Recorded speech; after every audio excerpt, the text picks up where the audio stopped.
Sure, the star of the Quick Hits News team that joins us from Los Angeles. And Shu, we're talking about all things Supreme Court, the death of Ruth Bader Ginsburg. But before we get to that, I got to ask you, how's the weather?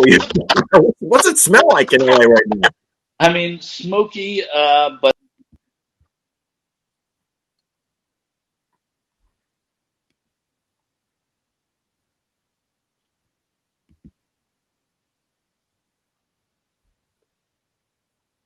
we're not out of the woods here. That fire is only 15% contained, and a lot can happen. And it's early in the season. Indeed. Let's get right to Supreme Court. So we've got a little bit of news tonight. Cory Gardner from Colorado has said that he supports Lindsey Graham going ahead and having Judiciary Committee hearings, confirmation hearings. We have Chuck Grassley, the former chairman of the Judiciary Committee. He says that even though it wouldn't have been his preference if he was the chair to have hearings, that he will support Lindsey Graham, who wants to have hearings. What does this do in terms of some senators who may be in the balance?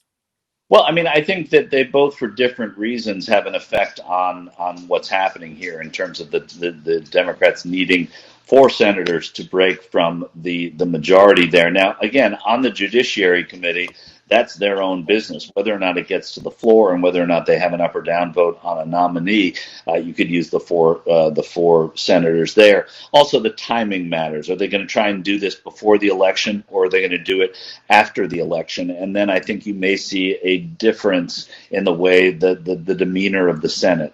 You also may not. There's a lot of optimism from people who have no reason to be optimistic right now. And until you get somebody saying, actually, I'm not going to want to vote on this, on the Republican side, then there's nothing about which to be optimistic. Look, the Senate is Republican. Republican White House. This is why you have, why you're happy that you have the White House and the Senate if you are someone who votes the Supreme Court. And so in some respects, they deserve to do this. A lot of people are having problems with the hypocrisy of it, and that's very, very legitimate. But hypocrisy, a lot of these people can walk around and hear hypocrisy.